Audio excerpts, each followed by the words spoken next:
This video is sponsored by Scalar.com। आपने space crafts को अलग अलग प्लैनेट्स में जाते हुए देखा होगा, जैसे कि वीनस, मार्स एक्सेट्रा। लेकिन आपको ये बात अच्छे से पता होगी कि सूरज पे कोई भी स्पेसक्राफ्ट नहीं जा सकता। सूरज के पास भी अगर कोई स्पेसक्राफ्ट आ गया तो वो गल जाएगा पूरी तरह से। लेकिन शायद अब ये बात लागू नहीं होती है, क्योंकि आप इन आर्टिकल्स को देखो कि इतिहास में पहली बार नासा का जो स्पेसक्राफ्ट है वो सूरज को टच किया है। जो सूरज का लेयर होता है, जो सबसे आउटर मोस्ट लेयर है, जिसमें असीमित गर्मी मौजूद है, उस जगह को भी छूकर ये स्पेसक्राफ्ट आ गया वापस। ये इस चीज को दिखाती है कि हमारा जो सिविलाइजेशन है वो कितनी तेजी से तरक्की कर पा रहा है। और जो आप ये फैक्ट सुने होंगे पहले कि सन का अगर हम 1% भी किसी भी तरह से बैटरी में स्टोर कर लिए तो धरती का आने वाला जितना भी साल है हमें बिजली उत्पन्न करने की जरूरत पड़ेगी ही नहीं। इसे विज्ञान के दुनिया का एक मिरेकल कहा जा रहा है। अल्टीमेट टेक्नोलॉजी पता है क्या होगी? वो टेक्नोलॉजी जिसमें कि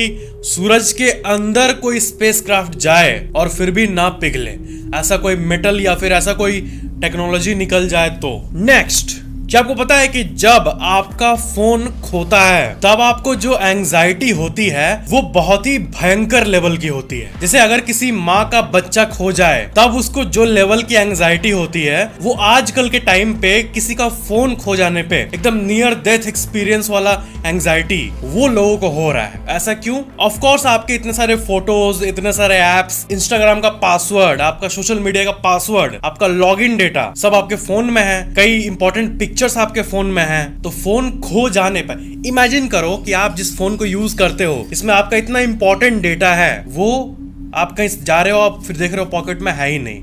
आपको रियलाइज हुआ कि ले साला कोई ले गया लगता है, अब कोई ना कोई मार लिया फोन को। फोन खो जाए, 5000 का सामान खो जाए, वो टेंशन आपको कम होती है। उसके अंदर जो डेटा मौजूद है उसका टेंशन आपको ज्यादा होता है। फोन क्या, वो तो दूसरा भी आ जाएगा, थोड़ी देर का टेंशन। लेकिन डेटा कैसे रिकवर करोगे? तो डेटा के चलते ये सिचुएशन अभी हुई है। नेक्स्ट देखो, ये एक बहुत ही डीप सा फैक्ट है। आपने कई लोगों को ये बोलते हुए सुना होगा कि हमें दुख के समय में भी हैप्पी रहना चाहिए। तो ये एक जनरल सी एडवाइस होती है बहुत लोगों की, लेकिन एक्चुअली में ये सही नहीं होती है। जैसे आप हेल्थ लाइन का ये आर्टिकल रेफरेंस देखो कि फीलिंग्स को हाइड करने से इमोशनल बिल्डअप होता है। जो प्रिटेंड करते हो आप, कुछ खराब चल रहा है फिर भी आप हंस रहे हो, मन में पता नहीं क्या है, क्या दिक्कत है आपको, आप ओरिजिनली हैप्पी नहीं हो, लेकिन क्योंकि दुनिया कहती है कि हमेशा खुश रहो तो आप खुश रह रहे हो, जबरदस्ती खुश रह रहे हो। तो ये एक्चुअली में बिल्कुल भी ठीक बात नहीं है। ये करने से मेंटल पेन और इंक्रीज हो जाता है। इसलिए प्रॉब्लम को सॉल्व करके तब खुश हो, ये नहीं कि उसको हाइड करके आप बस खुश हुए जा रहे हो। ज्यादा फिल्म मत देखा करो। मतलब जो फिल्में होती है वो हमें कई बार कुछ ज्यादा ही ओवर ड्रामेटिक चीजों को सिखा देती है कि दुख हो रहा है तब भी खुश रहो, लेकिन रियल लाइफ में ये चीजें काम नहीं करती है। मूवी और रियल लाइफ में बहुत अंतर होता है। पॉजिटिव रहना अलग बात है, लेकिन जब आपके लाइफ में कोई टेंशन है और आप हैप्पी होने का प्रिटेंड कर रहे हो तो ये बहुत ही एक अलग चीज है। एक और चीज एक्सपर्ट्स रेकमेंड करते हैं कि जब आपको लगे ऐसा कि कुछ भी नहीं समझ पा रहा क्या हो रहा लाइफ में, तब सिंपली सो जाना एक तरह का रीसेट हो जाता है आपके लिए। जैसे फोन जब वियर्ड बिहेव करता है तब आप उसको रिबूट करते हो, तो स्लीप भी वैसे ही हमारे बॉडी के लिए रिबूटिंग का काम करता है। नेक्स्ट, बहुत सारे साइकोलॉजिकल स्टडीज और जो बहुत साल तक जी चुके हैं उनके एक्सपीरियंसेस को अगर आप सुनोगे तो आपको एक बात सुनने मिलेगी कि किसी भी चीज या इंसान का वैल्यू हम तब तक ज्यादा नहीं करते जब तक वो मेमोरी ना बन जाए, आपकी याद ना बन जाए। इसका मतलब ये हुआ कि जो आप अभी अनुभव कर रहे हो ये आपके लिए नॉर्मल लगे, लेकिन ये आपके लिए बाद में जाके बहुत वैल्यूएबल मेमोरीज बन जाएंगी। जैसे एक बहुत सैड सा फैक्ट बता रहा हूँ, इस सब पे लागू होता है। आपके मदर फादर अभी हैं, आप उनके साथ हो, बहुत लेट आएगा ये वक्त, लेट ही आना चाहिए। सेंचुरी कंप्लीट करे आपके मदर फादर, बिल्कुल, लेकिन वो वक्त कभी ना कभी आएगा। तो अभी जो आप जी रहे हो तो ये आज के टाइम, उस टाइम यानी आज से 30 साल 40 साल बाद जब वो नहीं रहेंगे आपके मदर फादर, तब अभी के टाइम को आप याद करोगे, वो मेमोरी बन के रह जाएगी। इसलिए प्रेजेंट मोमेंट को ना पूरी तरह से जी लो खुल के।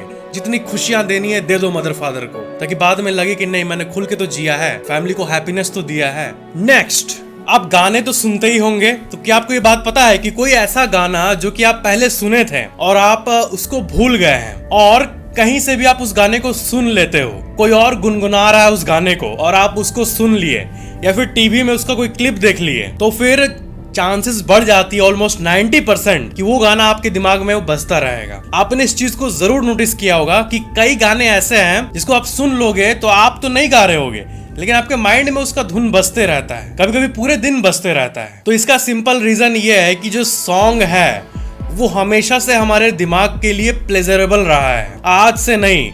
जब हम आदि मानव थे ना, जब से इवोल्यूशन धीरे धीरे हो रही थी, तब जो गाना है, गाना एक ऐसी चीज है जो लोगों को जोड़ती है आपस में। हमारा जो धरती है, हम जो हैं वो सोशल क्रिएचर्स हैं, हम आपस में मिल के रहेंगे तभी धरती सरवाइव कर पाएगी। जितना नाटक करेंगे, लड़ेंगे, उतना सब खत्म होने का चांसेस बढ़ेंगे। तो जो हमको एम्पावर करता है, यानी पहले के जमाने में जो जिंगा लाला हु करते थे सब, पहले आदि मानव के टाइम, उस टाइम हमारा ब्रेन जानता था कि गाना, ढोल, ये सब लोगों को जोड़ता है और इससे धरती पे ये जो लाइफ है ये बहुत दिन तक टिकी रहेगी। इसीलिए गाना हमारे दिमाग में डोपामिन रिलीज करने लगा, क्योंकि वो हमारे लिए अच्छा है, और इसलिए गाना पॉजिटिवली आपके दिमाग में बजते रहता है, और गाना कई लोगों के लिए एडिक्टिव भी होता है। नेक्स्ट, डेटा अभी के टाइम पे इस दुनिया को पावर करती है। इससे रिलेटेड मैं आपको एक इंटरेस्टिंग सा फैक्ट बताना चाहता हूँ। जब गूगल 1998 में फॉर्म हुआ था, तब उसके इंसेप्शन यानी 1998 से लेकर 2003 तक 5 एक्साबाइट डेटा वो अपने सर्वर में रखा था। उसी को यूज करके लोग को सर्च रिजल्ट्स देता था, यानी करीब 53687091120 गीगाबाइट्स। फिर साल 2010 में इतना डेटा हर 2 दिन में गूगल में क्रिएट हो रहा था, इतने लोग यूज कर रहे थे और वेबसाइट्स की संख्या इतनी बढ़ रही थी। फिर 2021, अभी रिसेंट टाइम्स की बात करें तो इतना डेटा हर 40 मिनट में गूगल के सर्वर्स पे क्रिएट होता है। That's mind blowing.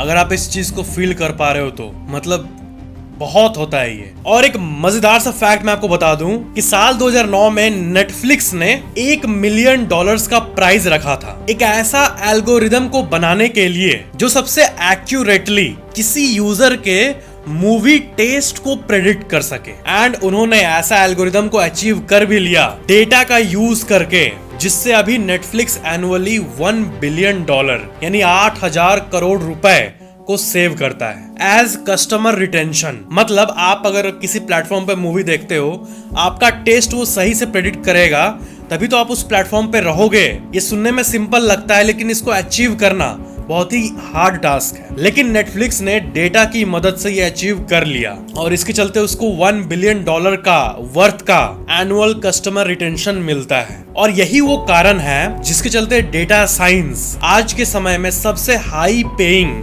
And value providing carriers में से एक है। और अगर आप भी इस फील्ड में एंटर करना चाहते हो, अपने आप को अप स्किल करना चाहते हो, तो आप हमारे आज के स्पॉन्सर Scalar.com का यूज कर सकते हो। Scalar.com एक ऑनलाइन टेक स्कूल है जहां पर लर्नर्स को टॉप इंडस्ट्री के इंस्ट्रक्टर्स, जिनके पास टॉप कंपनीज में काम करने का एक्सपीरियंस है, वो आपको रियल वर्ल्ड में बेस्ड प्रॉब्लम्स की मदद से आपको प्रॉब्लम सॉल्वर बनाते हैं। स्केलर का एक ही गोल है, to help you upskill, चाहे वो सॉफ्टवेयर डेवलपमेंट हो या फिर डेटा साइंस हो, जिसके बारे में हमने अभी बात की। जो ड्रीमर्स होते हैं वो सिर्फ ड्रीम देखते रहते हैं। रियल में जिन लोगों को नया सीखने की भूख होती है, वही लोग एक्शन लेके अपने ड्रीम को अचीव करते हैं। स्किलर पे आप 1-on-1 मेंटरशिप से कैरियर गाइडेंस पाते हो, जिससे आपको कैरियर में ट्रांजिशन में काफी मदद मिलती है। इंडस्ट्री का एक एक्सपर्ट आपको गाइड कर रहा है,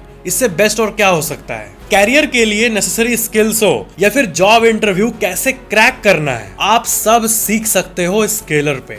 जिन स्टूडेंट्स ने Scalar.com में कोर्स को कंप्लीट किया है, उनमें से कई students Amazon, Adobe, Oracle, PayPal ऐसे कंपनीज में भी प्लेस हुए हैं पास्ट में, with average salary hike of 126%। आप भी चाहो तो Scalar.com पे रजिस्टर कर सकते हो। वीडियो के नीचे डिस्क्रिप्शन के टॉप पे लिंक मौजूद है। Don't only dream, take some action. तो चलते हैं नेक्स्ट इंफॉर्मेशन पे। Next, the smartest man in the world, इस दुनिया का सबसे स्मार्ट इंसान, ये मिला था रिचर्ड फाइनमैन को। एक मैगजीन में उनको ये टाइटल दिया गया था। लेकिन जब रिचर्ड फाइनमैन की मम्मी, उनकी मदर, सुनी कि उनके बेटे को स्मार्टेस्ट मैन का अवार्ड मिला है, तो पता है उनका स्टेटमेंट क्या था? वो लिटरली ये कही कि अपना रिची, इसको स्मार्टेस्ट मैन मिला है।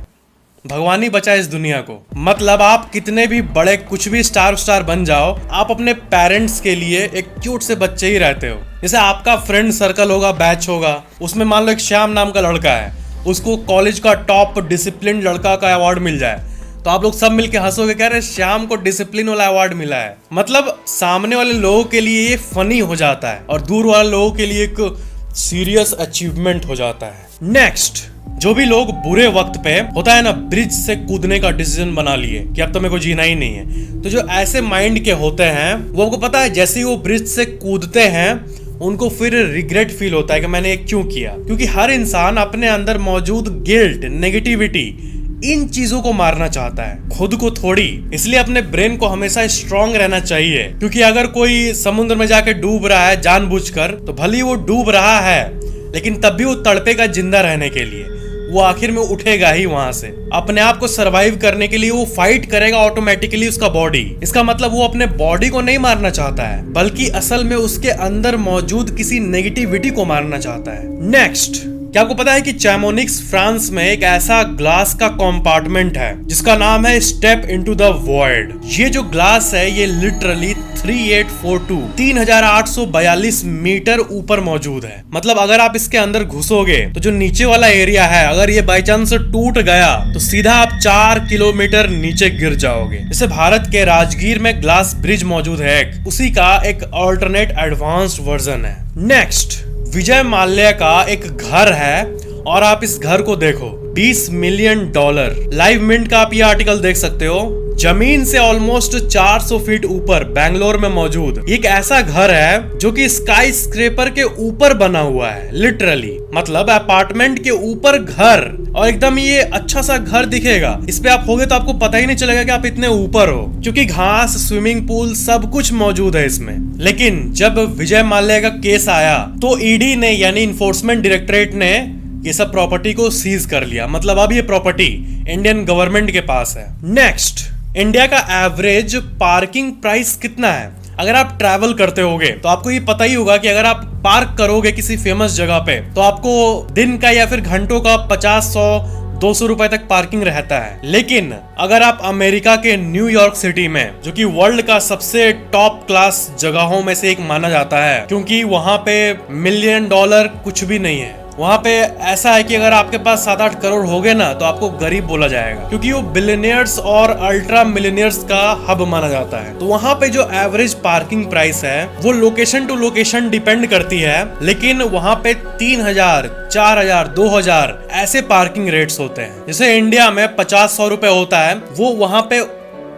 इसके इक्विवेलेंट है। मतलब वहां पे पार्किंग बहुत ही ज्यादा महंगा है। नेक्स्ट, पहले आप इन आर्टिकल्स को देखो, इसमें डार्कनेस की बात की जा रही है। साइंटिस्ट्स ये बिलीव करते हैं कि आप जब आंख बंद करते हो, एक बार आप आंख बंद करो 2 सेकंड के लिए, तो जब आप आंख बंद किए हो और आंख के ऊपर से हाथ रखो तो आपको काला दिखता है, कुछ भी नहीं दिखता है ना। लेकिन टेक्निकली वो डार्क कलर नहीं होता है। वो जो कलर होता है उसको कहते हैं आइगन ग्रह, और उन दोनों का डिफरेंस आप इसमें देखो। ये है ब्लैक, ये है आइगन ग्रह, और इन दोनों में आप डिफरेंस देख सकते हो कि ब्लैक मतलब टोटल ब्लैक, और जो आइगन ग्रह है ये थोड़ा सा अलग है। आप इसको अगर ध्यान से नोटिस करो तो आप ये देख पा रहे होगे कि ये थोड़ा सा अलग है। तो ये डिफरेंस होता है एक्चुअल में ब्लैक, और जो आपको आंख बंद करने के बाद दिखता है वो। नेक्स्ट, क्या आपको पता है कि चैट जीपीटी जो है वो इंडिया का जो यूपीएससी में क्वेश्चंस आता है उसको सक्सेसफुली आंसर करने में कामयाब नहीं रहा। तो चैट बॉट को हम लोग वैसे भी पूरी तरह से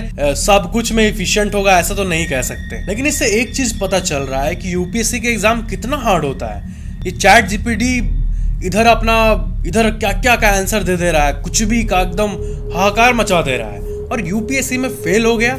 नेक्स्ट, क्या आपको पता है कि दुनिया के, विश्व के सबसे यूजलेस आइटम्स को अगर आप एनालाइज करोगे, रिसर्च करोगे, तो आपको दो आइटम के बारे में पता चलेगा। पहला एक डायमंड टी बैग, जो एक कस्टम बैग होगा जिसमें कि टी रख के आप चाय में डुबोगे, लेकिन उसका जो पूरा बॉडी स्ट्रक्चर है वो डायमंड का बना होगा। दूसरा एक एक्चुअल में होता है गोल्ड टॉयलेट पेपर, सोना का टॉयलेट पेपर। नेक्स्ट, इन आर्टिकल्स को आप देखो, ऐसा कहा जा रहा है कि वर्ल्ड कप के दौरान मेसी, लियोनेल मेसी, जिस कतर के होटल रूम में रुके थे, उस रूम को म्यूजियम में तब्दील किया जा रहा है। जी हाँ, उसको म्यूजियम में बदला जा रहा है और उनका जो सामान था, जैसे कि फॉर एग्जांपल उनका कोई पेन जो कि वो होटल में इस्तेमाल किए थे, वो पेन उस म्यूजियम में रखा जाएगा और उनसे रिलेटेड बहुत सारी चीजें म्यूजियम में रखी जाएगी। नेक्स्ट, क्या आपको पता है कि आपके बॉडी में टोटल 5.6 लीटर ब्लड है और ये जो ब्लड है ये एस्टिमेटेड 19,000 किलोमीटर आपके बॉडी के अंदर नाचते रहती है, ऊपर से नीचे ऊपर से नीचे। भारत से अमेरिका का जो डिस्टेंस है वो करीब 13,500 किलोमीटर का है। तो आपका ब्लड आपके शरीर के अंदर जितना दौड़ता है उसको मेजर करने पे 19,000 निकलता है। मतलब कितना एरिया कवर करता है वो आप सोच सकते हो। क्या आपको ये फैक्ट पता है कि आपका ब्लड का 55% प्लाज्मा होता है, 40% रेड ब्लड सेल्स होता है, 4% प्लेटलेट्स होता है और 1%, मात्र 1% व्हाइट ब्लड सेल होता है। और आपको पता है आपका जो इम्यूनिटी है, जो आपके ब्लड का वो पार्ट जो आपके शरीर में बीमारियों से लड़ता है, वो वही 1% वाला व्हाइट ब्लड सेल ही है। क्या आपको पता है कि आपके ब्लड में बहुत सारे मेटल्स हैं, जैसे iron, chromium, manganese, zinc, lead, copper. और आपको ये सुन के हैरानी होगी कि मेटल में तो गोल्ड भी आता है। तो ह्यूमन बॉडी में करीब 0.2 मिलीग्राम्स गोल्ड भी मौजूद है। आपको तो पता ही होगा कि आपके बॉडी में नया ब्लड बनते रहता है हमेशा। तो जो ब्लड का जो कॉम्पोजिशन होता है उसका भी एक्चुअली में लाइफ स्पैन होता है। जैसे कि जो रेड ब्लड सेल है आपके ब्लड में, लाल वाला पार्ट, उसका लाइफ स्पैन है करीब 4 महीने, यानी 120 दिनों के आसपास। प्लेटलेट्स का है करीब 9 दिन। और व्हाइट ब्लड सेल जो कि सबसे इंपॉर्टेंट है ब्लड में, जो बीमारियों से लड़ता है, उसका तो कुछ घंटे से कुछ दिनों तक ही है, 2-3 दिन तक। और बहुत लोग ये सोचते हैं कि खून है तो लाल होगा, लेकिन ऐसा नहीं है। खून इंसानों में लाल होता है कुछ पिगमेंट्स के चलते जो कि इंसानों में होता है, लेकिन अलग अलग क्रीचर्स में अलग अलग टाइप का ये जो लाइफ का लिक्विड है जिसे कि हम ब्लड कहते हैं, इसका कोई स्पेसिफिक कलर नहीं होता है। हमारे किंगडम में, एनिमल किंगडम में अलग अलग कलर भी होता है, जैसे कि पिंक, ब्लू और भी बहुत सारे कलर। जैसे बहुत सारे कीड़ों के, वर्म्स के पिंक ब्लड होते हैं। और हमारे बॉडी में, इंसानों के शरीर में खून का रंग लाल इसलिए है क्योंकि हमारे अंदर हीमोग्लोबिन है। नेक्स्ट, जो एरोप्लेन्स है वो 800-900 किलोमीटर पर आवर के स्पीड से उड़ती है अपने पीक पे, लेकिन साउंड का जो स्पीड है वो है 1234। जी हाँ, 1234.8 किलोमीटर पर आवर। तो ना इतिहास में, पास्ट में ऐसा भी कई जेट देखा गया है जिसमें पैसेंजर बैठ के इससे साउंड से ज्यादा स्पीड में जा सकते हैं। जैसे कोलकाता से दिल्ली का जो फ्लाइट है वो ऑलमोस्ट 1.5-2 घंटे का होता है, लेकिन अगर इस स्पीड से, साउंड की स्पीड से अगर फ्लाइट जाए तो 1 घंटे 5 मिनट में वो राइड कंप्लीट कर लेगी। और ऐसा नहीं कि हमारे पास टेक्नोलॉजी नहीं है, ना ना ना, टेक्नोलॉजी है कि साउंड के स्पीड से ज्यादा स्पीड पे प्लेन जा पाए। लेकिन ऐसे एयरक्राफ्ट बहुत नॉइजी होते थे। जब आप साउंड के गति से ज्यादा गति पे जा रहे होते हो तब बहुत ज्यादा साउंड क्रिएट होता है और जो एक्सपेंस है, खर्चा एयरलाइन का, वो पीक पे चला जाता है। लोग स्पीड वाला ऑप्शन होने के बावजूद भी नॉर्मल फ्लाइट को चूज करते थे। तो ये एक कॉस्ट सेविंग का हैबिट देखा गया लोगों में कि ना बाबा ना, हमें उतना भी स्पीड, उतना भी जल्दी नहीं है, भले ही थोड़ा लेट हो, खर्चा कम आएगा ना। और इसको कॉन्कॉर्ड कहा जाता था, CONCORD। और ये फिर डिसकंटिन्यूड हो गए क्योंकि इसमें खर्चा बहुत, मतलब आपको कोलकाता से दिल्ली जाना है तो आपको अगर फ्लाइट का टिकट 5-6 हज़ार 7 हज़ार देना पड़ रहा है तो इसमें ऑलमोस्ट डबल 20,000 देना पड़ जाएगा, 14,000 देना पड़ जाएगा। नेक्स्ट, कई ऐसे सवाल होते हैं जिसका आंसर हमें नहीं पता होता लेकिन वो बहुत इंपॉर्टेंट होते हैं। सिंदूर, जिसको हर वेमन यूज करती है। सब कोई सिंदूर सिंदूर SINDOOR तो कहते हैं, लेकिन इस चीज का ऑफिशियल इंग्लिश वर्ड बहुत कम लोगों को पता है। आप में से 2-3% लोगों को पता होगा। और कई एग्जाम्स में ऐसा होता है कि अलग अलग टाइप के हार्ड क्वेश्चन सॉल्व कर देते हैं, लेकिन एक सिंपल सा, मतलब इतना सिंपल चिंदी सा आंसर आप नहीं दे पाते हो। तो सिंदूर को इंग्लिश में क्या कहते हैं? इसको कहते हैं वर्मिलियन। VERMILION, vermilion. ये है सिंदूर का एक्चुअल इंग्लिश वर्ड, वर्मिलियन। तो ये थे आज के फैक्ट्स। और फ्रेंड्स, Scalar.com को चेकआउट जरूर करना। लाइफ में अपने एग्जिस्टिंग स्किल्स को करंट ट्रेंड के मुताबिक अप स्किल करना बहुत जरूरी है, तभी आप कैरियर को बूस्ट कर पाओगे। Scalar.com का लिंक वीडियो डिस्क्रिप्शन के टॉप पे मौजूद है, so check it out. Video को लाइक जरूर करना, नीचे कमेंट जरूर करना कि वीडियो कैसा लगा, और शेयर जरूर करना। और चैनल को सब्सक्राइब करके बेल आइकन पे क्लिक करके ऑल पे जरूर क्लिक कर लेना, ताकि अगली वीडियो आपके फोन में सबसे पहले मिल जाए। Thank you so much for watching this video.